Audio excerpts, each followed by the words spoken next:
Halo semuanya, selamat datang di channel Scary Room.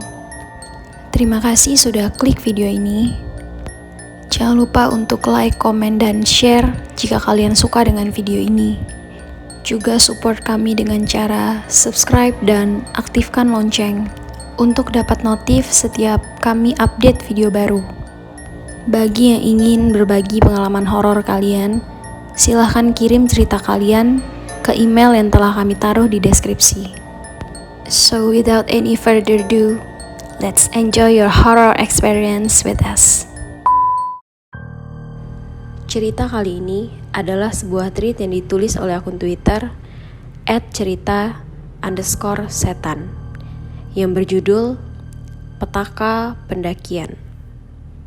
Bagi teman-teman yang ingin membaca langsung ceritanya, silahkan klik link yang sudah saya sertakan di kolom deskripsi. Dan tanpa berlama-lama lagi, mari kita dengarkan ceritanya.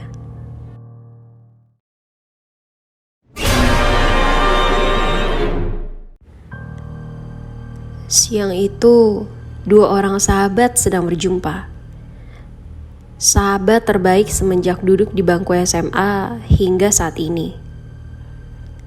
Kepribadian yang dewasa dan energik dan bisa diandalkan ketika ia butuh teman jalan ataupun curhat sekalipun. Sosok perempuan yang lagi benar-benar butuh refreshing karena penatnya hari yang penuh akan kepadatan mata kuliah. Mencoba membuka obrolan kepada pemuda berwajah tampan yang berada di hadapannya. Pemuda itu sebentar menyibakkan rambutnya. Ya udah, kebetulan besok ada jadwal mendaki bersama teman-teman ke Bogor. Jelas dan padat suara pemuda yang mempunyai rambut belah tengah tersebut. Perempuan itu mengangguk dan mengiyakan tawarannya. Sabtu kita berangkat naik motor biar lebih seru. Malam sebelum keberangkatan, perempuan lucu dan gemoy yang biasa dipanggil Rina sudah mempersiapkan semua peralatan untuk mendaki. Singkat cerita, hari yang dinanti pun tiba. Sebelum matahari terbit, Rina bergegas untuk menjemput sahabatnya di rumahnya. Rina memang anak rumahan yang jarang keluar rumah. Rute biasanya hanya dari rumah ke kampus saja. Kebetulan, rumah Rina dan pemuda itu memang tak begitu jauh. Karena memang masih satu perumahan, hanya saja beda kompleks. Terlihat pemuda yang akrab disapa Dio sudah menunggu di depan rumah. Kemudian berkemas dan berangkat berboncengan. Dimulailah perjalanan mereka. Perjalanan yang ditempuh berjam-jam membuat mereka cukup kelelahan. Sampai akhirnya mereka memutuskan untuk singgah di sebuah curug. "Ayo, Rin, mandi." Rina menggeleng, menolak ajakannya. Pemandangan para wisatawan sedang menikmati dinginnya air kecuali Rina. Mengeluarkan handphone genggamnya untuk berfoto dan mengabadikan keindahan alam air terjun yang indah. Keanehan muncul ketika Rina berjalan menuju toilet. Rina berhenti sejenak, mencoba menajamkan pendengaran dengan apa yang ia dengar barusan. Namun, ia kemudian menegaskan bahwa tidak ada suara apapun kecuali angin yang berhembus di sela dedaunan. Untuk sepersekian detik lamanya, ia kembali menajamkan pendengarannya. Kali ini tidak salah lagi, bahwasanya ia mendengar suara anak ayam. Rina teringat dengan kata-kata kakeknya. Jika ada hal yang tak sepatutnya didengarkan, salah satunya adalah suara anak ayam. Mendengar suara anak ayam seperti petanda sial bagi siapapun yang mendengarnya. Terlebih di tempat seperti ini. Rina memikirkan hal yang menurutnya menyebalkan. Sosok itu kuntilanak. Meski kalimat itu tidak diucapkan, namun ia mengerti. Sebuah pertanyaan yang sudah ada jawabannya, menegaskan sesuatu, bahwasanya dia sudah diincar oleh sosok itu. Ia tercekat panik, kemudian bergegas keluar dari toilet. Degup jantung dan nafas terengah-engah menjelaskan bahwa Rina sudah berlari cukup jauh, menuruni jalanan tanah bergelombang, menjauh dari toilet. Ia berpikir kali ini sudah aman. Tiba-tiba dia dikagetkan dengan suara lantang milik Dio. Jika ia sedang memanggil namanya. Saat sampai di bawah, hal yang tidak enak pun terjadi. Mendadak pusing, mual-mual, juga badan terasa berat. Seperti ada yang menempel di badannya. "Rin, kamu kenapa? Kok mau muntah gitu?" tanya Dio berjalan naik ke arahnya. Rina menjawab jika dirinya baik-baik saja. Padahal apa yang barusan menimpanya adalah suatu pertanda bahwa dirinya sedang tidak baik-baik saja. "Ya sudah, kita cari makan siang dulu yuk," ajak Dio. Baru beberapa langkah Rina meninggalkan tempat itu. Ia baru sadar jika sedari tadi ada sosok yang sedang memperhatikan. Sosok yang sering ia dengar ada di hutan pada umumnya. Kini setelah melihatnya dengan mata kepalanya sendiri, ia akhirnya tahu bahwa mereka memang nyata. Degup jantungnya tak henti berpacu. Tubuhnya kini basah karena peluh. Wajahnya dipenuhi keringat. Rina mencoba menahan rasa takut. Kemudian memberi isyarat kepada Dio untuk berjalan lebih cepat, mengabaikan mereka yang masih berdiri memperlihatkan. Setelah kejadian itu, Rina lebih sering diam. Dan ketika mereka sudah sampai di sebuah warung, lagi-lagi Rina melihat sosok yang tadi ia lihat sebelumnya sedang berdiri di sisi toilet. Rina memastikan sekali lagi. Saat ia menajamkan penglihatannya, ternyata sosok perempuan itu sudah menghilang. "Rin, kamu kenapa?" tanya Dio. Rina menggeleng. Ia belum bisa menceritakan hal ini kepada Dio. Terlebih lagi jika teman-teman yang lain ikut tahu.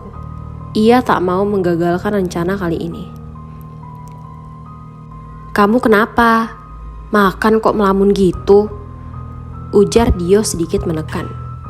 Sekali lagi Rina hanya menggeleng, kemudian memasukkan beberapa suap nasi dan lauk ke dalam mulutnya. "Ya sudah, setelah ini kita singgah dulu ke rumah nenekku. Istirahat dulu di sana sebelum muncak," ajak Dio. Setelah meninggalkan Curug, mereka langsung menuju ke rumah neneknya Dio. Namun di sepanjang perjalanan, perasaan Rina sedikit tak enak. Ia mendengar suara anak ayam sekali lagi, seperti terus mengikuti. Tak kuasa menahan sakit kepala dan badan yang semakin berat, Rina meminta beristirahat menepi ke jalan.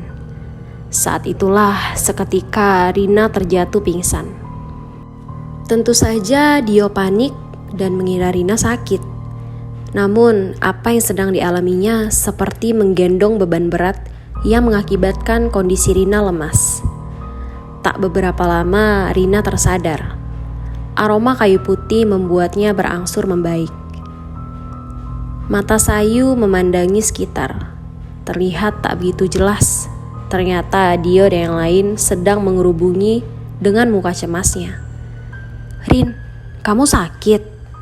tanya Dio khawatir. Rina menjawab beralasan jika ia hanya kurang tidur saja. Karena terlalu cukup semangat, jadi semalam belum istirahat.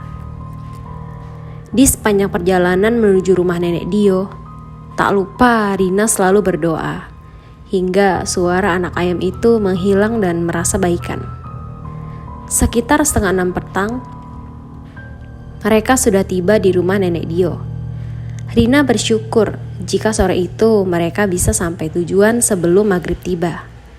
Setelahnya mereka beristirahat sejenak, kemudian memutuskan untuk memasak makan malam. Keanehan mulai terjadi lagi ketika Rina hendak mencuci beras di belakang. Kebetulan kamar mandi di rumah ini memang terpisah dari rumah.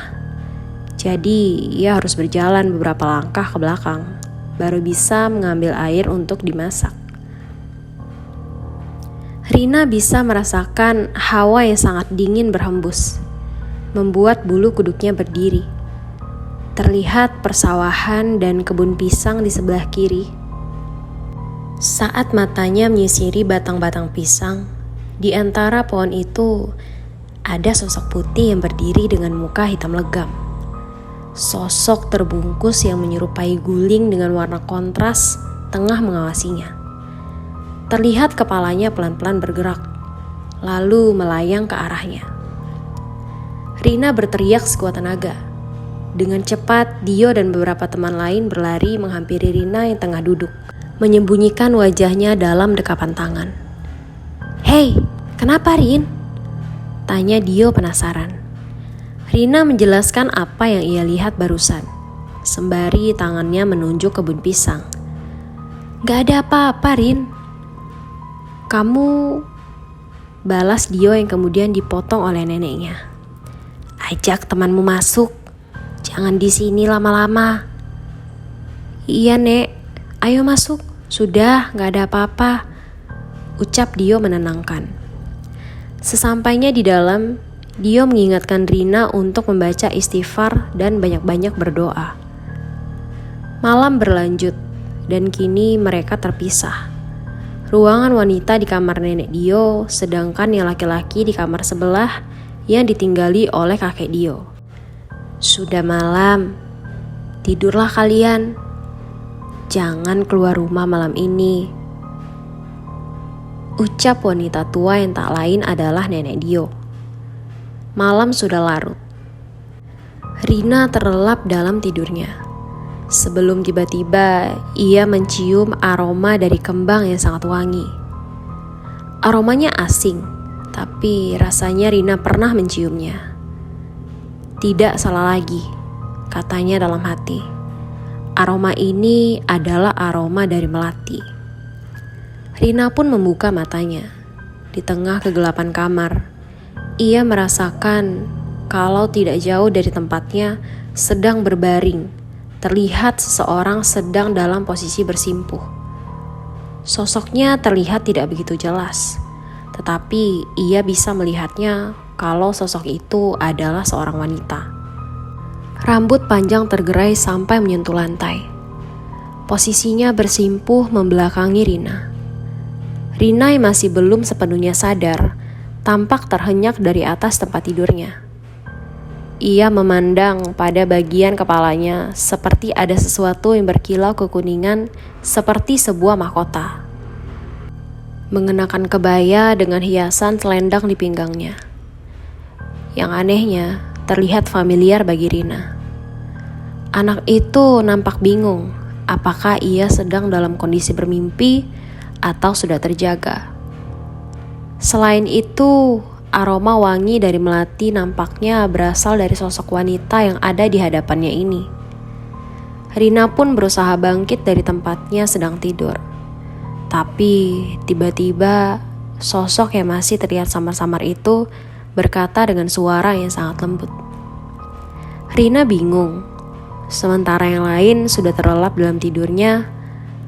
Dengan cepat Rina menarik sleeping bag dan menarik resletingnya hingga menutupi tubuhnya. Tiba-tiba ia merasakan seperti ada yang menyentuh ujung kakinya. Tangan dingin itu menggerayanginya, sangat pelan, menyentuh kaki dan jari-jarinya. Kuku panjangnya membuat tak nyaman. Sebelah kiri badan Rina terasa berat, membuat tubuhnya terasa kaku. Susah bergerak, nafasnya engap-engapan. 7 kali Rina melantunkan kalimat ayat kursi. Ia bersyukur akhirnya terlepas dari rasa berat itu. Hingga azan subuh berkumandang, Rina terlelap dan memimpikan sosok ratu, menuntun dengan tangan lembutnya. "Ikutlah denganku. Akan aku nikahkan kamu dengan adikku, seorang pangeran di istanaku." Rina mengikuti langkahnya dan terus berjalan membawa dirinya ke sebuah istana yang sangat megah. Beruntung, Rina terbangun dan langsung duduk. Merasakan heran karena dikerubungi semua orang yang ada di rumah itu, termasuk seorang ustadz. Dalam keadaan yang belum sadar sepenuhnya, ia menanyakan perihal apa yang sudah terjadi menimpanya. Namun tak ada jawaban dari siapapun hingga diberikan minuman oleh seorang ustadz. "Kamu gak apa-apa, Rin?" Dio kemudian duduk di sebelahnya. "Subuh tadi kamu berjalan ke arah pos dengan tatapan mata kosong," jelas Dio. Sempat tak percaya dengan apa yang diucapkan oleh sahabatnya tersebut, ia kemudian menceritakan rentetan kejadian yang menimpa Rina 1 jam yang lalu. "Untung teman-teman yang lain mengejar tadi. Kalau tidak, mungkin kamu sudah dibawa lembut," jelas Pak Ustadz. "Di pos masih ada pemuda yang jaga tadi. Saat kamu ditanya, kamu cuma diam saja. Terus mereka cegah kamu untuk masuk ke kuburan, tapi malah ngamuk karena kesurupan. Lalu kakek panggil Ustadz. Panjang lebar kakek." Rina mengangguk. Ia paham dengan rentetan kejadian itu. Namun lagi-lagi, ia harus merahasiakan sesuatu yang lain kepada semua orang yang ada di ruangan yang tak terlalu besar itu. "Syukur alhamdulillah kamu masih baik-baik saja, Nak. Sudah, istirahat dulu," pungkas kakek. Siang itu Rina berbaring merasakan sakit di badan sembari mendengarkan teman-teman di luar yang mengobrolkan tentangnya. Seorang wanita masuk. Salah satu teman Dio membawakan makanan juga teh panas. "Mbak, aku boleh nanya kan?" kata perempuan berlesung pipi di kanannya. Rina mengangguk. "Mbak lagi datang bulan ya?" Ia menggeleng dan menjawab dengan alasan jika dirinya hanya kurang istirahat saja. "Ya sudah, mungkin Mbak besok gak usah ikut muncak karena kondisi seperti ini." Rani hanya tersenyum sembari menyuruhnya untuk makan. Rani yang sepertinya mengetahui jika Rina ada sesuatu yang disembunyikan, hanya tersenyum menyikapi Rina yang belum menceritakan keadaannya kepada siapapun, termasuk dengan Rio sahabatnya. Rina duduk di samping Dio yang sepertinya sedang sibuk mencari sesuatu yang ada di dalam karirnya. Sedangkan teman-teman yang lain nampak sedang berbaur. Mereka berbincang dengan teman lain. Rina sendiri tidak berhenti melihat pemandangan dari balik kaca sebuah kendaraan yang sedang ia tumpangi, sewaktu kendaraan itu terus melaju. Di dalam suasana yang dipenuhi oleh manusia, ada seorang bapak-bapak tua yang sedang memperhatikan Rina. Bapak tua yang duduk di samping Dio kemudian berkata dengan nada seperti tak suka, "Orang sakit kok diajak pergi?" Begitulah kira-kira. Dio yang mendengar lantas menyahuti, "Siapa Pak yang sakit?" "Teman sebelahmu itu kan lagi sakit Mas, kok malah diajak mendaki?" Tegas dan jelas suara yang keluar dari mulut bapak tua yang sedari tadi memperhatikan Rina tersebut. Raut muka Dio tampak kebingungan, yang kemudian ia tanyakan perihal itu kepada Rina. "Kamu lagi sakit, Rin?" Rina menggeleng, memberi isyarat atas jawaban dari pertanyaan Dio. Namun pandangannya masih mengarah keluar jendela. Ia tak berani menghadap ke arah sahabatnya, takut jika ia ketahuan berbohong. Kendaraan yang ditumpangi oleh Rina akhirnya sampai di tujuan. Dio kemudian memimpin menuju ke tempat di mana mereka harus mengurus surat izin mendaki. Setelah semua beres, pukul 5:30 mereka bergegas memulai pendakian. Pos pertama dilalui dengan aman sampai mereka berhenti di warung sembari beristirahat. Rina kembali merasakan kemunculan sosok yang terus mengikuti. Rasa ingin cerita ke Dio bahwa pendakian ini ada yang janggal. Teringat jika merasakan keganjilan apapun harus diam. Rina masih tersadar akan sesuatu yang mengikutinya. Apa mungkin karena kondisiku saat ini, jadi mereka selalu mengikuti, pikirnya waktu itu. Sebelum sampai puncak, Rina meminta beristirahat di sebuah batu yang sangat tinggi dan berisikan jurang yang terlihat sangat curam. Oke, kita istirahat dulu. Kalau yang lain mau lanjut ke puncak gak apa-apa, tetap hati-hati ya. Sebentar lagi sampai kok, ujar Dio. Rombongan yang lain akhirnya melanjutkan perjalanan. Di daerah yang sangat indah ini, Rina mengabadikan foto. Hingga tak terasa teman-teman yang lain sudah jalan turun. Sementara mereka berdua masih di posisi yang sama. Kalian sudah mau turun? Iya, kami duluan ya, takut kemalaman sampai bawah. Oh, oke. Aku sama Rina naik bentar, terus nyusul turun. Tak lama setelah itu, cuaca yang tadinya cerah mendadak turun hujan.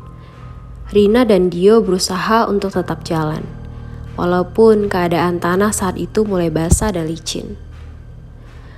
Berkali-kali Rina tergelincir, dan mereka memutuskan untuk istirahat lagi dan memakai jas hujan karena hujan turun semakin deras. Di antara suara hujan yang semakin deras, Rina mendengar suara desahan nafas seseorang. Rina mencoba memberitahukan hal ini kepada Dio, sembari menunjuk ke arah asal di mana suara itu terdengar. Namun, ia beranggapan kalau Rina saat itu hanya kelelahan.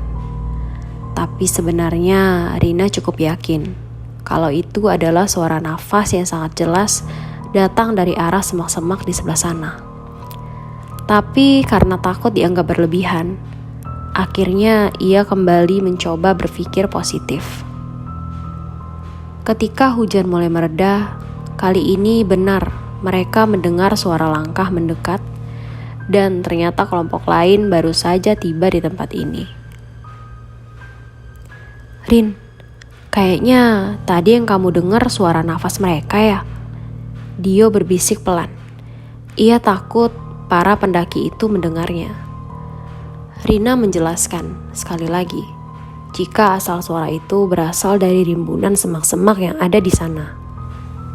Rina kembali menunjuk ke arah semak-semak. Ya udah kalau gitu, benar itu hujan. Malas berpikir repot, Dio akhirnya menyimpulkan untuk tidak membahasnya kembali. Mereka berkenalan dengan para pendaki.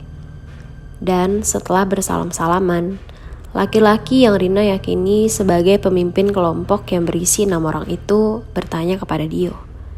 Hei, kalian berdua aja? Enggak, Kang. Kita ada 11 orang, tapi yang lain udah turun ketika kita istirahat tadi. Memang kenapa, Kang? Dio menjelaskan panjang lebar.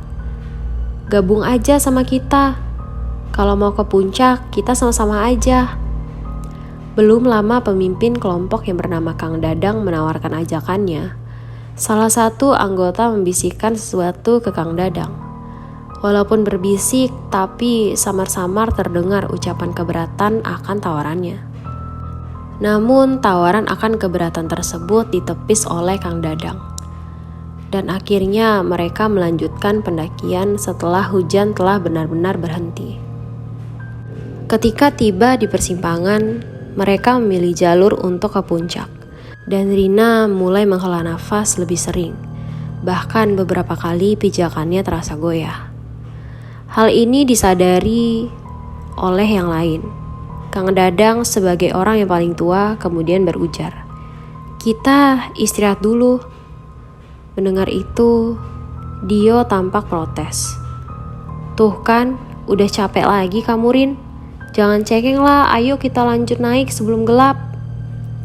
Kang Dadang yang dari tadi diam akhirnya bersuara dan duduk di sebelahnya. Beliau mengeluarkan sebatang rokok dan mulai membakarnya, mengembuskan asapnya ke arah Rina. Seketika Rina mundur menghindari semburan asapnya. Setelah beberapa kali isapan, Kang Dadang mematikan rokok dan mengambil botol minuman. Kemudian membuka tutupnya dan mulai mulutnya komat-kamit. Setelah itu memberikan botolnya kepada Rina. Minum dulu, biar kuat jalannya. Rina menurut dan mulai minum seteguk. 2 teguk, lalu menutup botolnya dan menanyakan hal yang dilarang ketika sedang mendaki. Shh, nanti aja di bawah kita bahasnya. Sekarang bagaimana kalau kita jalan lagi? Memang benar, pantang sekali untuk membahas hantu ketika pendakian. Akhirnya Rina mengangguk dan mereka kembali berjalan. Hujan mulai turun lagi dan tampaknya cuaca semakin tidak bersahabat. Tapi Dio memaksa untuk tetap jalan, yaitu dengan alasan agar mereka bisa cepat sampai ke pos selanjutnya dan bermalam di sana. Entah karena hujan atau memang sudah ketempelan, perjalanan naik gunung ini terasa sangat lama dan semakin berat. Berkali-kali Rina merasa seperti ada yang mengawasi di balik lebatnya pepohonan. Belum lagi ketika Rina merasa bukan hanya carrier yang bertambah berat, tetapi kakinya juga semakin berat untuk melangkah. Karena hujan semakin deras, Kang Dadang pun memecah keheningan dengan memberi komando. Oke, kita stay di sini ya. Kita bangun tenda. Saya kira tempat ini cocok buat kita bermalam di sini. Selesai mereka membangun tenda, Dio pamit untuk mencari air sebelum gelap. Menurutnya, mereka telah melewati mata air sewaktu di persimpangan sebelumnya. Kang Dadang nampak keberatan karena menurutnya persediaan air mereka dirasa masih cukup sampai besok. Tapi menurut Dio, di atas tidak akan ada lagi mata air, sehingga ia perlu untuk kembali mengambil air. Rina juga merasa kurang setuju dengan sikap Dio. Tapi dia juga tahu betul dengan sikap doi yang pasti gak akan nurut sama orang lain. Ngapain juga sih ngotot cari air? Rina setengah dongkol dengan Dio, karena dia harus turun lagi untuk mengikuti kemauannya. Udah, tenang aja, aman kok. Lagi pula gak jauh juga kok tempatnya. Paling 10 menitan. Lagian aku pergi sendiri juga gak apa-apa. Kamu di sini aja sama mereka. Namun setelah berpikir panjang dan belum terlalu kenal dengan rombongan baru, akhirnya Rina dan Dio bergegas menuju mata air. Sesampainya di sana, Dio izin pamit untuk buang air kecil dan Rina yang akan mengambil air. Ketika Rina melihat pemandangan sekitar, kabut mulai turun, sedangkan jam baru menunjukkan pukul 3 sore.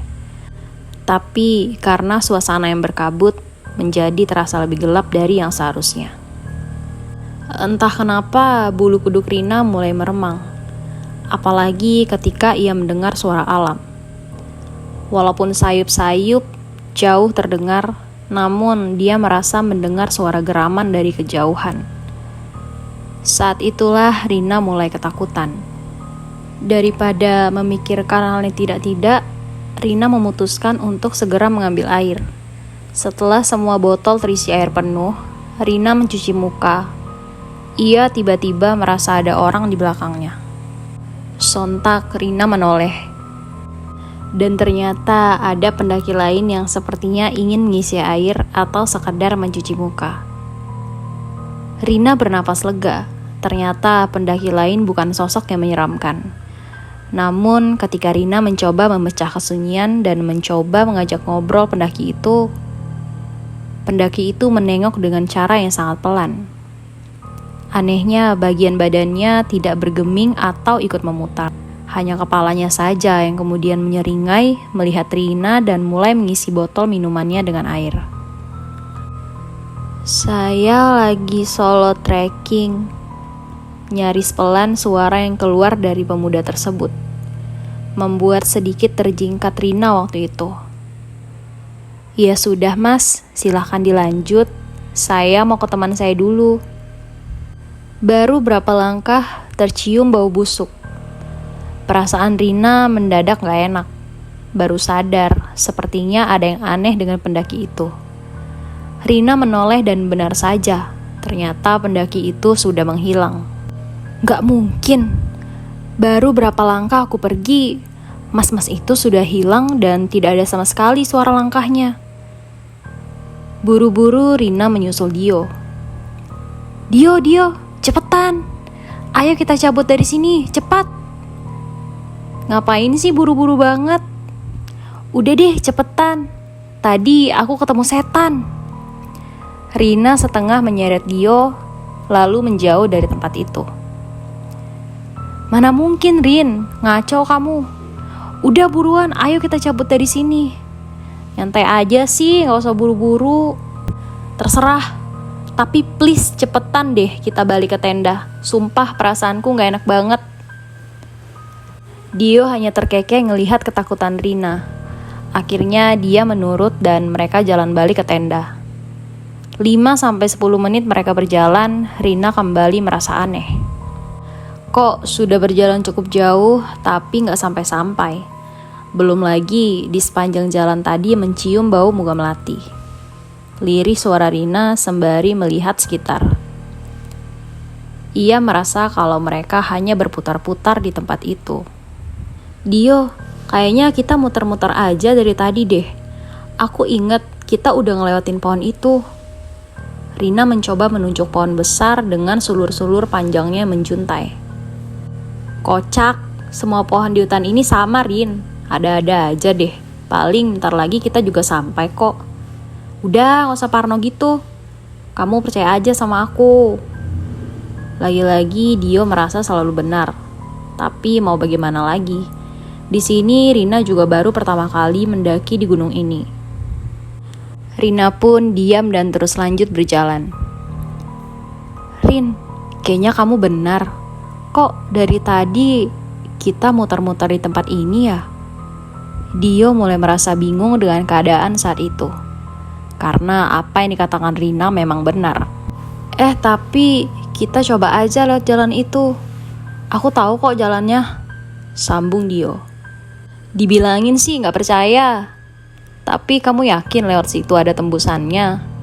Nanti kita tambah nyasar lagi. Yakin banget. Kan bukan baru sekali aku kesini. Setelah mendengar itu, Rina mencoba untuk memberi tanda di salah satu pohon dengan tali yang sengaja ia bawa. Ya udah, kali ini aku tandain dulu pohon ini pakai tali. Jadi kalau salah kita bisa balik lagi ke jalur ini. Terdengar suara rintikan hujan dengan intens yang masih sama, bersamaan dengan Kang Dadang yang bermimpi buruk. Tendanya dimasuki ular. Salah satu teman setenda ada yang menjerit, dan Kang Dadang berusaha mengusir ular itu dengan benda asal yang ia gapai di tendanya. Tapi bukannya takut dan pergi, si ular malah menjadi-jadi. Dengan lincah dia menghindari setiap gerakan yang diayunkan. Dan di akhir cerita, ular itu melompat dan kedua taringnya tertancap di kaki Kang Dadang. Kemudian ia terbangun, benar-benar terbangun dengan kaget. Kepala pening dan sensasi tidak mengenakan akibat mimpi barusan. Wah, gawat ini. Tiba-tiba saja Kang Dadang teringat sesuatu. Kata orang-orang tua dulu bahwa jika bermimpi seekor ular masuk ke dalam rumah, itu bisa berarti akan ada masalah yang datang menghampiri. Apalagi ini ularnya sampai menggigit kaki. Sambil berkali-kali mengusap muka agar rasa kantuk hilang sepenuhnya, Kang Dadang mencoba menerka-nerka. Andaikan tafsir mimpi simbah-simbah zaman dulu itu memang valid adanya, masalah macam apa yang akan ada hari ini? Belum juga otaknya bekerja dan menemukan jawaban. Resleting tenda tiba-tiba terbuka. Matanya langsung teralih ke arah sana, di mana dari balik tenda tubuh kurus salah satu temannya menghambur masuk ke dalam. Wajahnya jelas, tampak kebingungan dan matanya berkali-kali melihat ke arah depan. Kang, dua orang itu belum juga balik. Si kurus yang biasa Kang Dadang sapa dengan sebutan Cung berujar sedikit khawatir. Menambah tegang suasana hati Kang Dadang. Belum balik ya? Kang Dadang langsung melirik ke arah jam tangan. Sudah selarut ini, mereka belum juga sampai. Pada kemana mereka?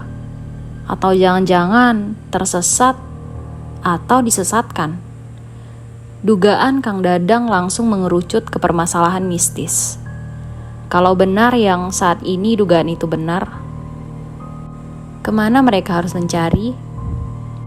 Belum juga Kang Dadang selesai bergumul dengan pikirannya sendiri, suara si Kurs itu masih nyerocos. Kita udah mencari di sumber air bawah sana, tapi juga gak ketemu, Kang. Kini Kang Dadang benar-benar beranjak dari alas tenda. Jawaban si Cung memang kurang baik, tapi sisanya membuat tambah kebingungan. Kemana mereka? Sampai selarut ini belum juga nyusul. Sinar bulan yang awalnya muram karena awan hitam, kini nyaris menampakkan kegagahannya. Hujan mulai reda, memberikan kenyamanan dari 6 orang termasuk Kang Dadang. 15 menit berlalu, segelas kopi panas kini tinggal separuh. Awalnya, Kang Dadang memberi instruksi kepada rombongan untuk mencari dibagi 2 kelompok. Tapi ketika ia menghubungkan dengan hal yang di luar nalar, Kang Dadang langsung mengurungkan. Takut akan menambah masalah. Akhirnya diputuskan untuk mencari bersama. Tapi belum pernah sekalipun Kang Dadang menemui kejadian seperti ini ketika mendaki. Rata-rata hanya seperti ketempelan dan semacamnya. Kali ini membuat Kang Dadang harus ekstra berhati-hati. Ya udah cepet. Rina melihat jam. Waktu itu menunjukkan pukul 4:30 sore. Kabut mulai pekat dan udara bertambah dingin seiring malam hampir menunjukkan pesonanya. Kurang lebih 100 meter mereka berjalan, suasana mulai gelap dengan semakin rapatnya pepohonan di sana-sini. Dio berjalan di depan dan Rina berjalan mengikutinya di belakang. Sampai tiba-tiba mereka merasakan ada yang aneh dengan suasana di sekitar. Mendadak riuh, ramai seperti di tengah keramaian. Rina yang pertama kali merasakan lantas berbisik kepada Dio. Kamu dengar sesuatu nggak? Dio memberi isyarat untuk berhenti. Shh, diam Rin, jangan bilang seperti itu. Nyaris sama berbisik dengan intonasi yang lebih pelan sambil menunjuk sesuatu yang ada di depan mata. Tak jauh dari tempat mereka berdiri, sudah terlihat keramaian orang yang sedang melakukan aktivitas layaknya di sebuah pasar. Mereka berhenti sejenak, menghela nafas panjang sembari saling menatap. Rina yang sudah mulai ketakutan, tak pernah berhenti melantunkan doa yang ia panjatkan. Berharap semua yang ia lihat dan rasakan segera berakhir. Namun tak lebih dari 10 detik mereka berdiri, tiba-tiba dari arah belakang terdengar suara langkah kaki. Dio yang pertama kali mendengar hal itu lantas menengok ke belakang. Dan di saat yang bersamaan, suara keramaian mendadak menghilang dan menjadi lebih sunyi dan sepi. Di saat itulah Dio melihat sosok laki-laki tua bertelanjang dada sedang berdiri meratap ke arah mereka berdua. Rina yang semakin ketakutan mencoba untuk menarik paksa lengan Dio, mengajak berlari dan meninggalkan tempat itu. Namun, ada satu hal yang membuat Rina mengurungkan niatnya untuk berlari, yaitu ketika Dio mengibaskan tangannya, memberi satu isyarat untuk tetap tenang dan menunggu momen yang tepat. Mendadak tubuh mereka tak bisa bergerak ketika sosok laki-laki tua itu berjalan mendekat. Tak lebih dari 1 jengkal tangan dewasa, jarak wajah dari sosok laki-laki tua itu menatap sinis ke arah Dio.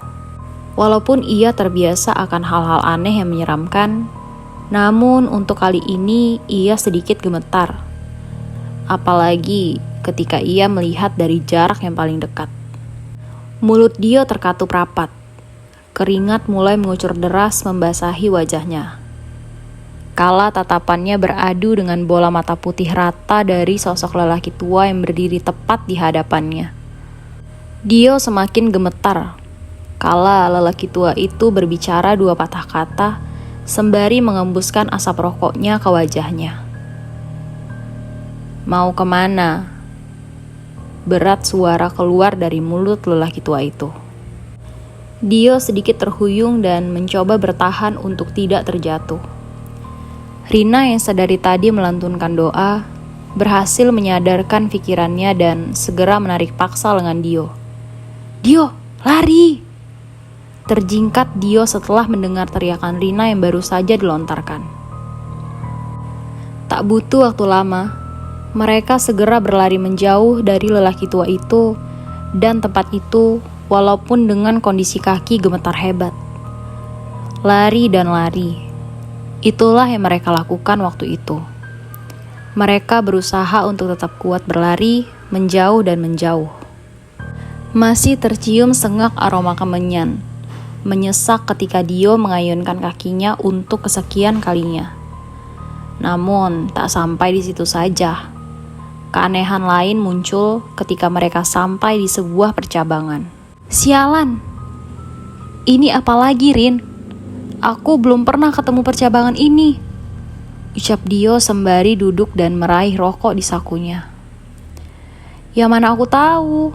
Aku belum pernah kesini juga yo," ketus Rina yang merasa waspada. Jantungnya tak bisa berhenti bergerak cepat, sehingga tanpa sadar tubuhnya merinding. Dio berdiri. Tubuhnya benar-benar merasa menggigil tiba-tiba. Rina kemudian memperhatikan sekitar, bahwa dari dekat pohon di sisi belakang Dio, ia melihatnya. Ya, ia melihat sosok wanita tua. Nenek-nenek sedang membawa kayu dengan kain jarik anehnya. Wanita tua itu menyeringai dan melambaikan tangannya, seperti menyuruh untuk mendekat. Rina tentu saja merasa ketakutan, yang kemudian menutup mukanya dengan kedua tangannya. Yang membuat Dio merasa penasaran dengan apa yang ada di belakangnya. Dio termangu cukup lama. Wajah nenek-nenek ini sedikit berbeda dari nenek-nenek pada umumnya. Alisnya sejajar, dagunya sedikit lancip, dan ujung matanya tertarik ke atas. Dia melambaikan tangannya ke arah mereka berdua, seolah sedang mengajak untuk mendekat. Untungnya dalam sepersekian detik, Rina menepuk bahunya, yang kemudian bertanya kepada Dio, kenapa dia berjalan meninggalkannya. Dio tergagap dan mulai tersadar. Ternyata sosok nenek itu sudah menghilang. Sejenak Dio terdiam sambil menatap ke arah depan sebelum melangkah. Ia terlihat berani, namun saat akan melanjutkan langkahnya, ada sedikit keraguan tersirat dari wajahnya. Namun sesaat ia buang keraguan itu, dan mereka melanjutkan perjalanannya. Suasana masih gelap, sepi dan sunyi. Mereka terus berjalan untuk menemukan jalan keluarnya. Namun baru beberapa langkah, mereka menyisiri hutan itu.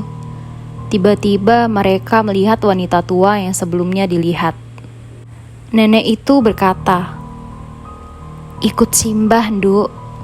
Jangan naik lagi. Nanti kamu diambil demit loh." Nenek itu kemudian menutup ucapannya dengan senyum dan tawa yang mengerikan. Dio dan Rina pun berlari pergi dari tempat itu. Mereka berlari, kakinya menapak di atas tanah basah. Di depannya sudah menunggu rimbun semak belukar dengan tanah lapang, lengkap dengan banyak pohon-pohon hutan. Waktu itu, mereka tidak berpikir jauh kalau bisa saja mereka terjatuh ke arah jurang. Yang terpenting bagi mereka harus pergi.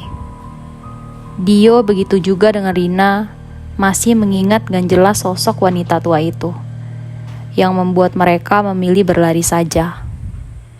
Sejengkal demi sejengkal, kaki Rina berlari naik turun tanah gunung yang memang tidak rata. Yang dia ingat saat itu, hujan masih turun dan semakin lama semakin deras. Tidak hanya itu saja, suhu udara juga bertambah dingin. Tapi Rina terobos semuanya, berharap ada pertolongan datang. "Rin, sepertinya kita cukup jauh dari jalur. Terus gimana sekarang? Kita lewat situ aja ya. Kali aja kita nemu rumah warga di bawah situ." Sejenak Rina terdiam sambil menatap Dio. Walaupun dalam hatinya merasa nggak akan ada perkampungan di daerah ini. Namun Rina tetap berpikir positif. Bisa saja omongan Dio ada benarnya. Yang penting mereka bisa selamat dan kembali. Keanehan lagi-lagi terjadi. Rina dan Dio terus hanya berjalan di area itu dan itu terus. Hal ini membuat Rina mengajak untuk istirahat.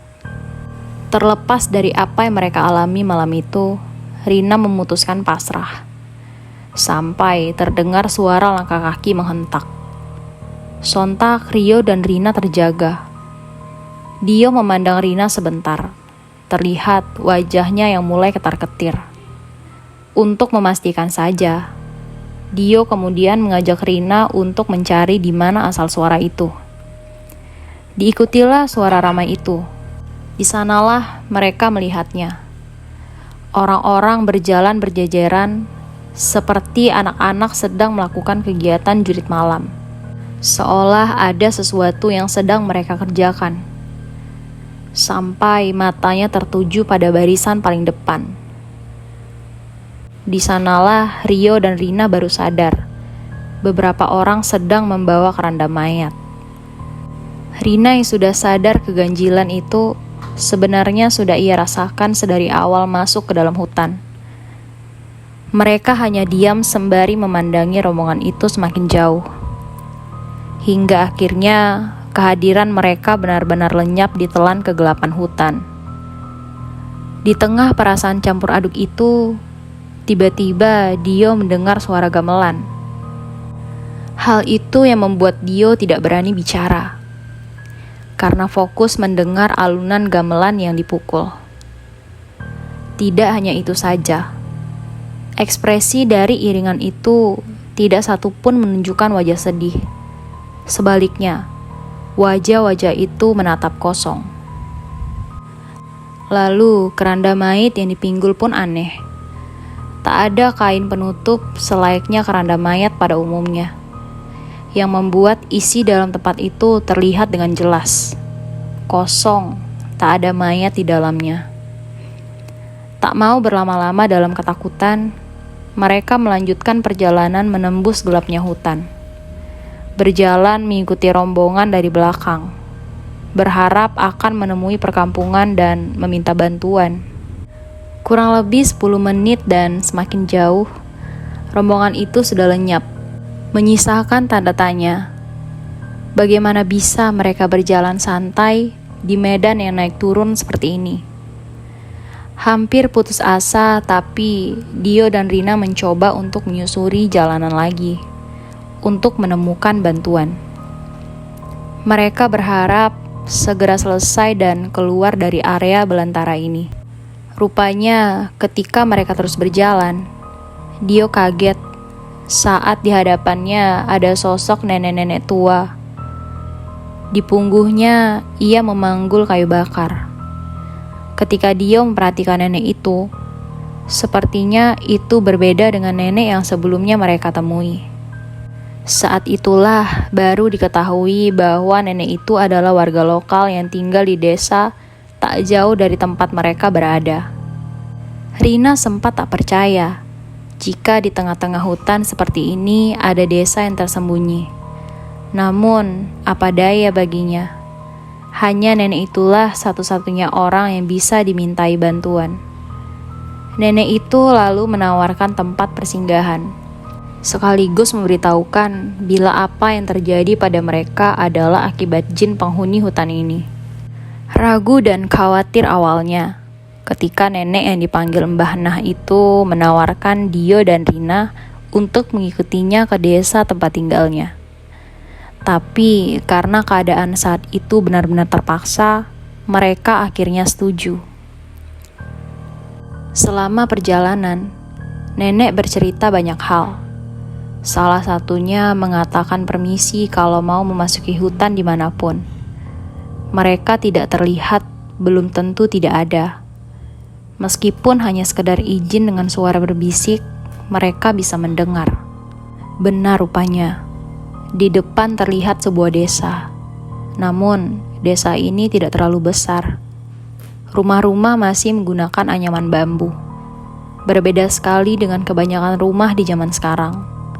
Tepat di sudut rumah paling ujung, gentingnya terbuat dari ranting dengan ditutup daun kelapa kering dan beralaskan tanah. Nenek itu kemudian masuk dan mempersilahkan mereka masuk. Mbok Nah masuk ke dalam ruangan, sedangkan Dio dan Rina ditinggal di teras rumah. Ada 2 bangku kecil dan meja yang terbuat dari kayu. Mereka kemudian duduk. Selidik demi selidik, Rina melihat ke sana kemari. Tatapannya menyapu dari rumah ujung ke ujung. Hanya ada sekitar 10 rumah di sini. Dan sebelumnya ia tidak pernah dengar di daerah ini ada desa. Namun, pandangannya terhenti ketika ia melihat cahaya lampu petromak yang menerangi ruangan depan. Di dalam, tepatnya di ruang tamu, sebuah meja panjang terpasang menyilang dengan seonggok tubuh membujur di atasnya. Mulut Rina terkatup rapat. Keringat mulai merembes membasahi wajahnya. Ketika melihat tubuh pucat tanpa nafas, tertutupi kain-kain jarik batik, wajah dari sosok wanita muda yang sudah meninggal. Mbok Nah keluar dengan di tangannya ada nampan berisi 2 gelas air putih. Gak usah takut, itu anakku yang meninggal tadi sore. Sekarang diminum dulu. Si Mbok tahu kalian pasti kelelahan. Dio memilih untuk diam tak membahas jenazah yang dilihat oleh Rina. Lebih baik tidak tahu daripada tambah panjang urusannya, pikirnya waktu itu. Rina mengangguk setuju. Nak, kamarnya sudah si Mbok siapkan. Mbok Nah kemudian masuk setelah mempersilahkan mereka untuk bermalam, sebelum mengantar mereka pulang keesokan harinya. Mau tidak mau, mereka pun masuk ke sebuah kamar yang asing. Tidak ada hal yang menarik selain 2 ranjang dengan tikar anyaman sebagai alasnya. Namun, Dio berpikir, keganjilan dari semua peristiwa ini seperti menunjuk pada sesuatu. Sampai di tengah keheningan, ketika mereka sudah saling merebahkan tubuh untuk sekedar membuang lelah, terdengar suara yang tidak asing di telinga mereka. Suara riuh namun tipis, seperti tempat yang jauh. Suara ayam yang pernah Rina dengar sebelumnya. Untuk kesekian kalinya, Rina mendengar suara ini semenjak ia mampir di Curug. Namun bagi Dio, ia baru kali ini mendengar suara itu di sini. Rina yang pertama bangun. Ia melihat ke sana kemari untuk memastikan sesuatu. Sampai Rina membangunkan Dio. Dio, kamu dengar gak? Dio masih diam, mencerna setiap kalimat. Sampai akhirnya ia mengatakan, celaka. Rin, sepertinya kita sedang diawasi. Akhirnya Rina menceritakan kejadian yang menimpanya. Rahasia yang ia simpan sampai saat ini. Belum ia ceritakan kepada sahabatnya itu, bahwasanya dirinya sedang haid. Mendengar hal itu, Dio pun marah besar. Kenapa tidak dari awal ia menceritakannya? Namun nasi sudah menjadi bubur. Tidak ada yang bisa mereka lakukan lagi selain kabur dari tempat itu. Ketika perdebatan itu, tiba-tiba saja mata Dio menatap ke arah jendela kamar yang hanya tertutup oleh kain hijau tipis, sebagai penyekat antara kamar dan halaman luar. Seperti ada wajah yang mengintip dari balik jendela. Shh, Rin, karena sudah seperti ini, mau gak mau kita harus pergi dari rumah ini. Nyaris berbisik, namun Rina masih bisa mendengarnya. Rina penasaran, Tiba-tiba saja Dio berbicara dengan berbisik. Ia kemudian menanyakan apa yang terjadi. Kemudian Dio memberi isyarat dengan mengangkat alisnya dan berkata, "Di jendela." Kaget, saat itu juga Rina mengemasi barangnya diikuti dengan Dio. Mereka bergegas keluar dari rumah itu. Namun sebelum mereka membuka pintu, mereka sempat saling pandang dan memikirkan hal yang sama, yaitu tentang sosok terbujur kaku tanpa nafas. Dio menghela nafas panjang dan membuka pintu kamar. Baru saja membuka pintu kamar, di depannya, tepatnya di sisi meja panjang menyilang, sosok yang terbujur kaku itu sudah tidak ada di tempatnya, melainkan sudah berdiri di sisi meja dan sedang menatap Dio dengan bola mata yang putih sepenuhnya. Dio seketika terjingkat dan kembali harus beringsut mundur masuk ke kamar. Jantungnya berdetak tak beraturan. Terlebih lagi ketika samar-samar Dio mendengar suara perempuan. "Mau kemana, Mas?" Pelan dan lembut namun tegas. Suara sosok itu menyapa. Hal itu langsung merontokkan keberaniannya. Apalagi ketika matanya beradu pandang dengan bola mata sosok itu. Jantungnya seolah berhenti berdetak. Melihat Dio yang setengah ketakutan, Rina pun memberanikan diri untuk membuka pintu. Dan ketika pintu dibuka, di depannya Mbokna sudah berdiri dengan wajah menatap Rina. "Mau kemana, Nduk?" Suaranya mendadak berbeda dari sebelumnya. Lebih dingin dan mengintimidasi. "Maaf, Mbah, kita mau pulang," balas Rina dengan nada gemetar. "Pulang kemana?" "Pulang ke rumah, Mbah. Takut orang tua khawatir nyariin kita." Mbokna yang awalnya hanya berdiri, kemudian tertawa pelan sembari berkata, "Duk, wangimu harum sekali.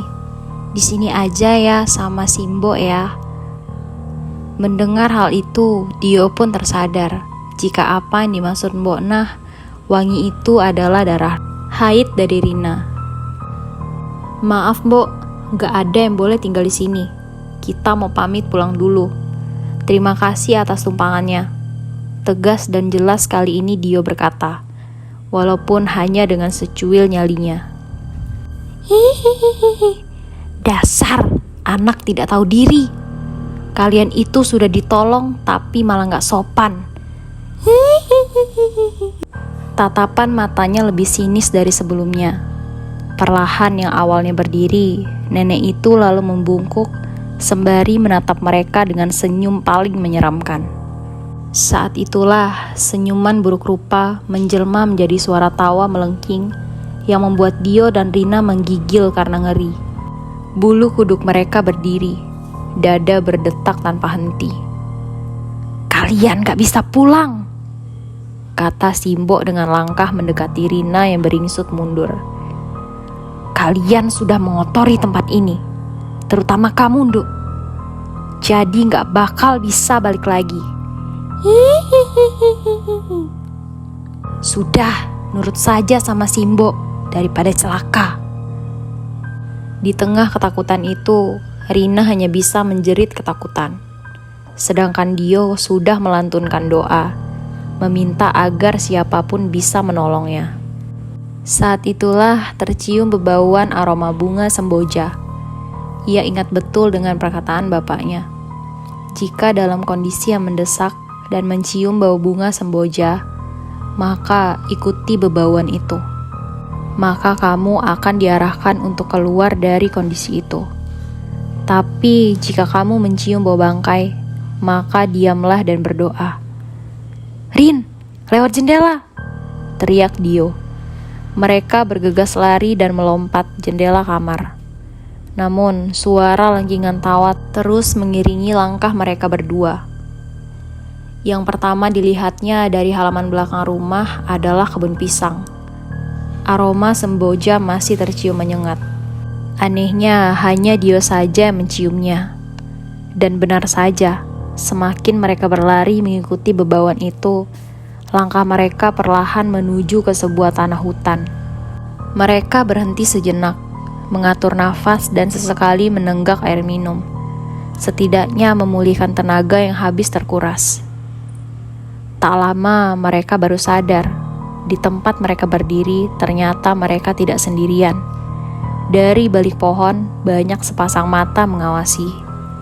Dan setelah diperhatikan lagi, itu adalah sosok pocong.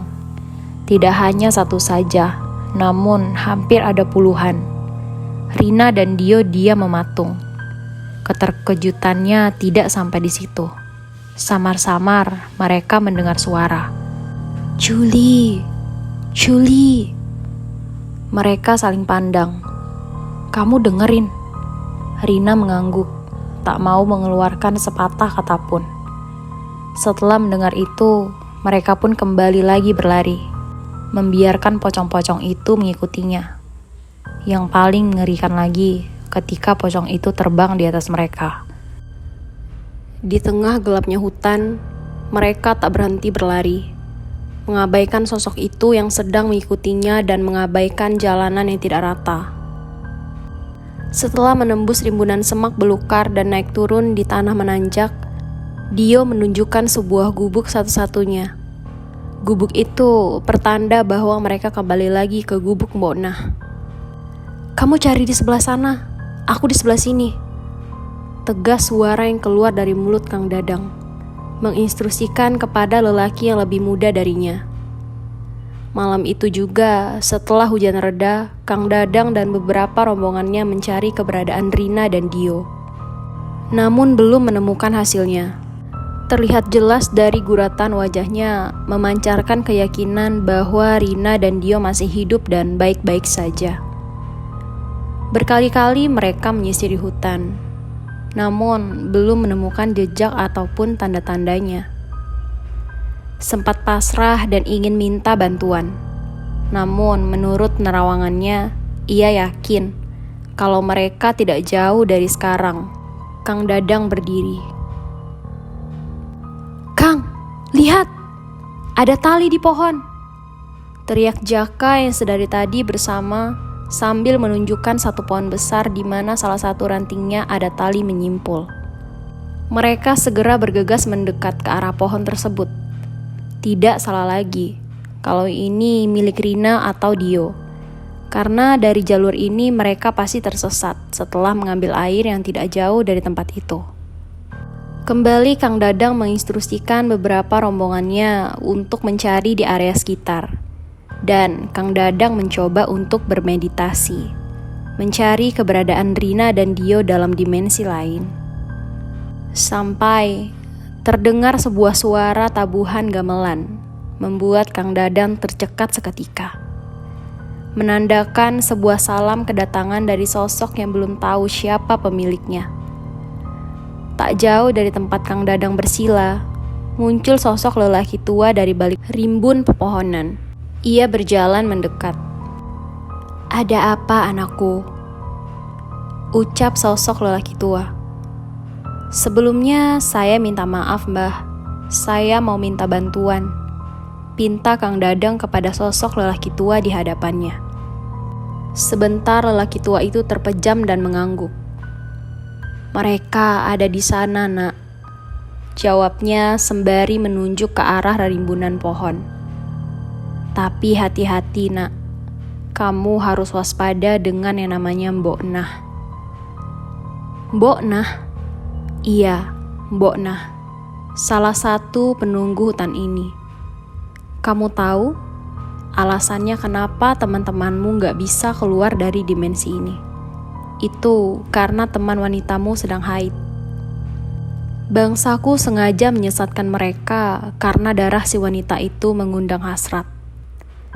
Jelas kakek tua kemudian menghilang bersama dengan menghilangnya tabuhan gamelan. Saat itu juga Kang Dadang sadar, kemudian berdiri dan berlari menuju arah di mana kakek itu memberi petunjuk. Tak lagi dihiraukan makhluk-makhluk buruk rupa yang sekarang mengikutinya dari belakang. Baginya itu sudah menjadi makanan sehari-hari. Namun ada satu hal yang harus ia waspadai, yaitu dengan sosok Mbok Nah. Setelah beberapa ratus meter Kang Dadang berlari, tiba-tiba saja setelah melewati kabut gelap, ia melihat sebuah permukiman warga dengan gapura sebagai penanda sebuah desa. Kaget bercampur penasaran. Namun sebelumnya Kang Dadang masuk lebih jauh, tiba-tiba saja ia dikejutkan oleh sosok kakek tua. Kakek yang pertama kali ditemui oleh Rina dan Dio sebelumnya. Sosok itu kemudian berbalik. "Kamu sendirian, mau nyari siapa, Nak?" Kang Dadang tak bergeming. Bagaimanapun sosok yang ada di depannya ini bukan manusia. Hanya saja entah kenapa Kang Dadang merinding sewaktu di dekatnya. "Nak, kamu mau apa kesini?" Sekali lagi kakek tua itu menanyakan kedatangan Kang Dadang dan tujuannya kemari untuk apa. "Saya mau mencari teman saya, Mbah," kata Kang Dadang menjawab pertanyaan si kakek. "Ayo, ikut si Mbah. Aku tunjukkan di mana temanmu sekarang."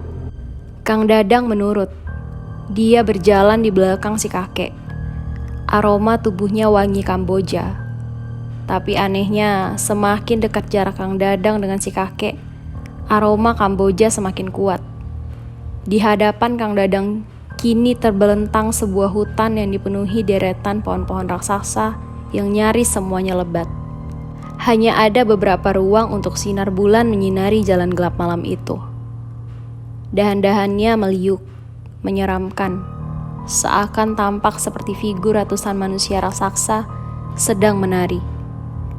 Dan di antara rapatnya dederetan pohon-pohon itu, nampak satu jalan kecil yang membelah lebatnya hutan. Seingatnya, setengah jam lebih, Kang Dadang mengek lelaki tua misterius yang tiba-tiba muncul dari balik limbun pepohonan. Memberi bantuan Kang Dadang untuk menemukan dua temannya yang hilang entah kemana. Pasrah, hanya itu yang bisa mereka lakukan saat ini. Namun, sebaik-baiknya manusia, jika dalam keadaan mendesak sekalipun, jangan lupa untuk berdoa kepada Yang Kuasa. Karena darinya lah pertolongan itu ada. Tak lama, mereka pun berbalik dan mulai berlari lagi. Puluhan meter, ratusan meter telah mereka lalui. Nafasnya yang sudah tidak teratur, seirama dengan degup jantungnya. Tapi mereka enggan untuk berhenti walau sebentar. Dio benar-benar merasakan jika tak ada lagi bagian dari tubuhnya yang tak terbasahi oleh keringat. Begitu juga dengan Rina. Namun tak menyurutkan langkah kakinya untuk terus berlari. Meski telah meninggalkan jauh gubuk untuk kedua kalinya. Awal mereka masuk di tempat yang tak ingin mereka masuki lagi. Bruk! Rina terjatuh. Mengerang pelan sembari memegang lututnya yang bergetar hebat karena entah lelah atau masih bagian dari luapan rasa takut. Dia yang mendengar arangan Rina lantas berbalik dan segera memapahnya untuk melanjutkan pelariannya. Tapi di balik itu, kelegaan segera menggurat di wajah mereka yang dipenuhi titik-titik air bening kala netranya menatap ke depan. Terlihat kerlipan cahaya dari rumah-rumah warga. Semangat Dio dan Rina akhirnya kembali tumbuh. Mereka segera berjalan mendekatinya. Namun, lagi-lagi ada satu kejanggalan yang terjadi. Semakin mereka berjalan jauh ke depan, rumah-rumah itu semakin terlihat jauh. Tiba-tiba penglihatan Dio kabur. Kakinya tak bisa menahan berat beban tubuhnya. Sampai akhirnya Dio pun terjatuh bersama dengan Rina. "Gak kuat lagi." Dio meringis sembari bernafas tak beraturan. "Capek, Rin. Kita istirahat dulu. Aku capek." Di tengah gelapnya hutan, hanya terdengar suara napas berat mereka berdua. Kebutuhan air yang mereka bawa untungnya masih bisa untuk bertahan. Sekitar 15 menit dan setelah dirasa cukup, mereka melanjutkan lagi perjalanannya. Kali ini langkah kaki mereka lebih lambat dari sebelumnya. Entah karena kelelahan atau memang tak mau membuang-buang energi. Tapi cobaan nampaknya belum usai sampai di situ. Setelah berbagai macam parade kengerian dan kejadian-kejadian yang tak masuk nalar, yang silih berganti tersaji di hadapan mereka, 10 meter mereka melangkah, tiba-tiba saja Dio melihat sebuah pertunjukan, di mana sebuah pertunjukan itu menampilkan sebuah tarian daerah dengan penuh akan penonton yang menyoraki sang penari. Namun ada yang aneh, bukan dari pertunjukannya, melainkan mata Dio mengarah kepada sorak-sorai penonton dengan pakaian yang mereka kenakan, melambangkan dengan zaman yang berbeda dengan sekarang. Gemericik rintik hujan menghampiri begitu saja. Bersamaan dengan itu, desir angin seolah menyambutnya, membawa hawa aneh sekaligus bau anyir, hingga membuatnya mengusap hidung beberapa kali. Dio terdiam seraya netranya menelisik, menyusuri sunyi, menyajikan pemandangan berupa pertunjukan tarian yang seirama dengan tabuhan gamelan yang mengiringi menjadi batas pandang. Dio! Sebuah suara memanggilnya. Ia menoleh berbalik ke arah sebaliknya, membuatnya dapat melihat wajah dari sosok Rina dengan sangat jelas. Pucat dan pasrah, itulah yang dilihatnya. Itu apa lagi? Aku gak tahu lagi, Rin. Pelan dan tak bertenaga suara Dio. Lututnya serasa mati rasa, menghempaskan ke tanah, seraya menutup mukanya dengan kedua tangannya. Maafin aku, Dio. Rina menangis. Gara-gara aku, kita jadi seperti ini. Rina mulai tak mampu lagi menahan tangisnya. Manakala rentetan kejadian menyeramkan ini tak kunjung selesai. Ia benar-benar tak habis pikir dengan keegoisannya, membesarkan egonya untuk tetap mendaki ketika ia sedang ada halangan. Namun, nasi sudah menjadi bubur. Mereka harus melalui semua ini dengan kepala jernih. Setelah berpikir lama dan terhanyut oleh tabuhan musik dari pertunjukan tarian, mata mereka terpejam, seolah musik itu adalah penghantar tidur. Namun bersamaan dengan itu, mereka samar-samar mendengar suara orang memanggil dari kejauhan. Rin! Dio! Rina! Dio! Suasana mendadak sunyi, namun suara tabuhan gamelan masih mendominasi. Di setiap jeda tabuhan gong, ada samar-samar suara orang memanggil nama mereka. Rina tercekat, mencari asal suara itu. Namun, ada satu keanehan. Rina mengenali suara itu. Suara dari orang yang sebelumnya pernah bertemu sewaktu pendakian ini. Ya, benar. Suara dari Kang Dadang. Rina mencoba sekali lagi menajamkan pendengarannya. Ia tak mungkin salah lagi. Kala itu benar-benar suara Kang Dadang. Tapi masalahnya, di mana suara itu berasal, Rina belum tahu. Ada guratan semangat yang memancar ketika Rina mendengar suara itu, yang kemudian berdiri mengajak Dio bergegas mencari di mana asalnya. Yang terjadi berikutnya, mereka berlari secepat babi hutan, berlari keluar dari area hutan dan kembali masuk ke area hutan. Beberapa kali Rina dan Dio menemui jalur naik dan turun, melewati pohon demi pohon, dan kadang menghalangi. Bahkan terhitung beberapa kali Dio harus terguling ke tanah, karena kakinya menabrak akar pohon yang mencuat keluar lolos dari pengawasan mata. Benar-benar seperti sedang diburu waktu. Mereka harus masuk jauh lebih dalam. Rina sampai heran dengan dirinya sendiri. Bagaimana bisa dia masih punya energi yang begitu besar setelah apa yang dia lalui sepanjang malam ini. Mereka terpisah dari rombongan Kang Dadang dan sekarang entah berada di mana, dan terjebak di satu tempat yang tak akan pernah mau Rina kunjungi lagi seumur hidup. berhadapan dengan entitas dari alam lain yang nyaris membuat Rina menyerah dan pasrah di sana. Jatuh, bangun, jatuh dan bangun lagi. Itulah yang mereka rasakan malam itu. Mereka sudah tak bisa lagi merasakan sakit. Yang ada di pikirannya, gimana caranya keluar dari tempat ini. Puluhan hingga ratusan meter mereka berlari, namun belum juga menemukan dari mana asal suara itu. Sampai tiba-tiba mereka menemukan tali yang sebelumnya Rina pasang di salah satu pohon. Rina ingat betul dengan warna tali yang ia ikat di pohon itu. Dio, lihat, itu pohon yang sempat aku tandai. Tunjuk Rina masih dengan nafas tak beraturan. Mereka mendekat ke arah pohon yang dimaksud, mengempaskan tubuhnya ke tanah sembari mengatur nafas.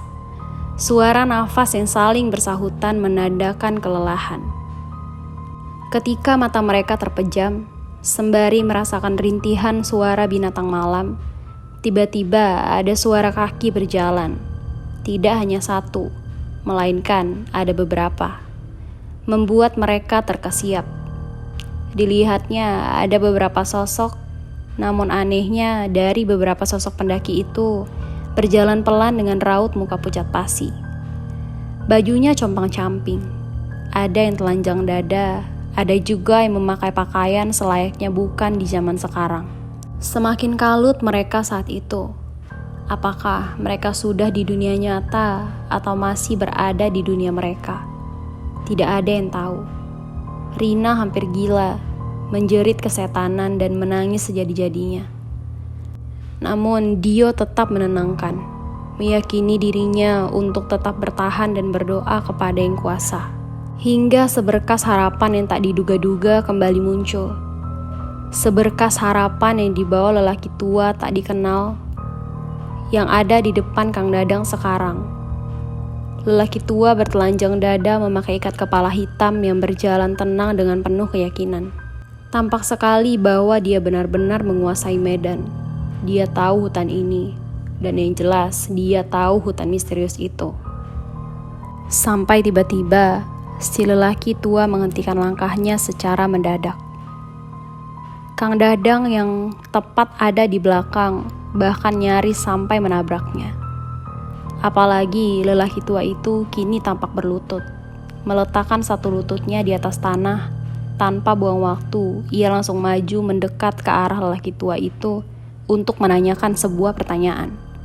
Tapi belum juga mulutnya terbuka, lelaki itu terlebih dahulu mengarahkan telapak tangan kepada Kang Dadang dengan wajah serius. Yang selanjutnya mengarahkan jari telunjuk ke arah rimbunan semak. Kemudian tersenyum kepada Kang Dadang. "Teman-temanmu ada di sana, Nak." Kang Dadang menoreh ke arah di mana lelaki tua itu menunjuk. Dan yang sekarang dirasakan oleh Kang Dadang adalah suasana mendadak gelap, kabut tiba-tiba menebal, membuat dia tak bisa melihat sekitar. Namun tak lama dari situ, Kang Dadang mendengar suara tangisan seorang perempuan dan suara laki-laki. Kang Dadang mendekat ke arah suara tersebut. Namun baru 5 langkah, samar-samar dia mendengar suara lelaki itu berkata kepada dirinya, "Nak, titip salam buat yang ada di belakangmu ya, yang sekarang menjagamu, dari Mbah Mojo." Kang Dadang tersenyum lalu mengangguk. "Njih Mbah Mojo, matur nuwun." Setelah menyibak rimbunan semak, yang ia tak habis pikir adalah ketika tubuh Kang Dadang seluruhnya masuk ke rimbunan semak itu, ia kembali di mana pertama kali salah satu rombongannya memberitahu tentang pohon yang diikat oleh tali di sana, tepat di bawah pohon. Kang Dadang melihat dengan jelas 2 sosok manusia yang ia kenal sedang terbujur lemas tak berdaya dengan nafas yang tak beraturan. Dengan cepat Kang Dadang mendekat ke arah mereka berdua, menyenderkan tubuh dari sosok perempuan di pohon, dan mengucapkan kalimat syukur atas ketemunya 2 teman yang tak lain adalah Ria dan Dio. Berkali-kali Kang Dadang tak pernah berhenti berucap syukur kepada Yang Maha Kuasa dan kepada sosok kakek tua Mbah Mojo yang sudah menuntunnya. agar bisa menemukan mereka. Seperti menatap terbitnya sang fajar yang sinarnya terang mengusir kegelapan, serta membawakan harapan bagi jiwa-jiwa yang sudah terlampau lama berjalan dalam malam. Rina yang duduk termangu dengan punggung tersender di pohon itu langsung sadar dari tidurnya dengan wajah berbinar dan senyum terkembang. "Kang Dadang?" Dia sebut nama itu dengan teramat bahagia. Bahkan dia sendiri lupa kapan terakhir dia merasa sebahagia ini. Ucapan syukur tak lupa ia panjatkan seketika dirinya dan Dio berhasil diselamatkan dan berhasil ditemukan oleh Kang Dadang.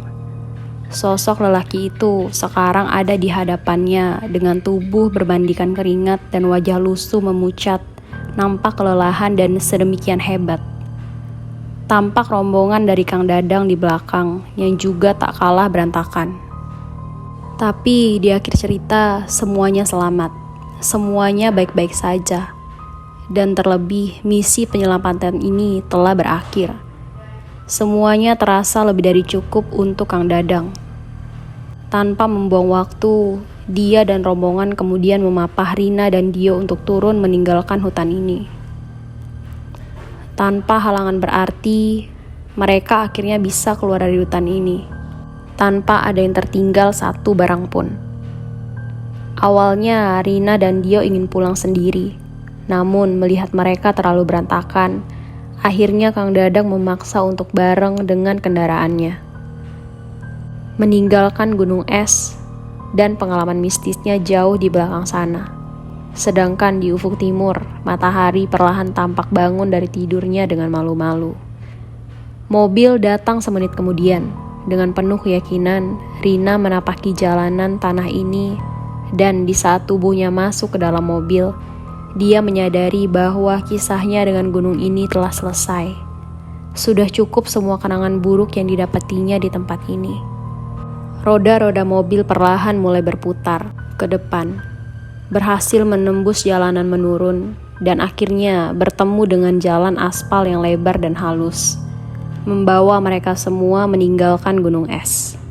Dan sebelum rumah terakhir hilang dari pandang, Kang Dadang menyempatkan menoleh sekali lagi. Di spion kanan, tampak bayangan sosok kakek tua yang menatap kepergian mereka dari kejauhan. "Mbah Mojo, terima kasih sekali lagi atas bantuannya," bisik Kang Dadang dalam hati.